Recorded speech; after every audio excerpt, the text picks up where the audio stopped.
আলফাডাঙ্গা সরকারি ডিগ্রি কলেজে বার্ষিক ক্রীড়া ও সাংস্কৃতিক প্রতিযোগিতা অনুষ্ঠিত।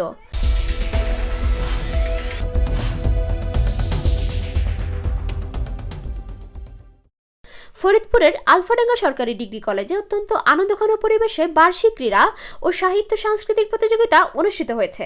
সোমবার সকালে জাতীয় পতাকা উত্তোলন এবং শান্তির প্রতীক সাদা পায়রা উড়িয়ে অনুষ্ঠানের শুভ সূচনা করা হয়।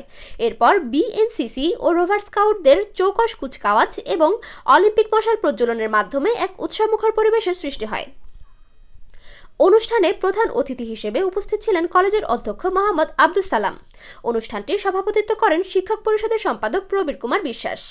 দিনব্যাপী এই প্রতিযোগিতায় ছাত্রছাত্রীদের জন্য পৃথক বিভাগে বিভিন্ন ক্রীড়া ও সাংস্কৃতিক ইভেন্ট ছিল। পুরো আয়োজনটি সুচারুভাবে পরিচালনা করেন বার্ষিক ক্রীড়া ও সাংস্কৃতিক প্রতিযোগিতা পরিচালনা কমিটির আহ্বায়ক কার্তিক চন্দ্র দাস।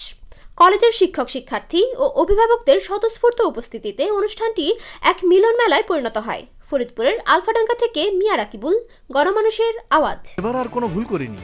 তোমার জন্য নিয়ে এসেছি সাদা কোম্পানির সাদা বাল্ব।